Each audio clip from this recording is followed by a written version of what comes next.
আসসালামু আলাইকুম guys, welcome back to the new episode of my podcast. সবাই ভালো আছেন? আর আলহামদুলিল্লাহ আমি অনেক অনেক অনেক ভালো আছি।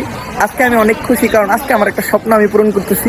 কি স্বপ্ন পূরণ করতেছি একটু পরে জানাইতেছি। তো লাইক, কমেন্ট, শেয়ার আর সাবস্ক্রাইব করে দেন। আর আমার কি গেমিং এ ব্যাক করা উচিত নাকি কিছু তেমন আছেই, এটা ফটাফট কমেন্টে জানান কে কে অপেক্ষা করতেছেন।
শুধু শুধু এত টাকা খরচ করার কোনো প্রয়োজন মনে করি না। সাধারণ জীবনযাপন করি, সাধারণভাবে চলাফেরাই ভালো।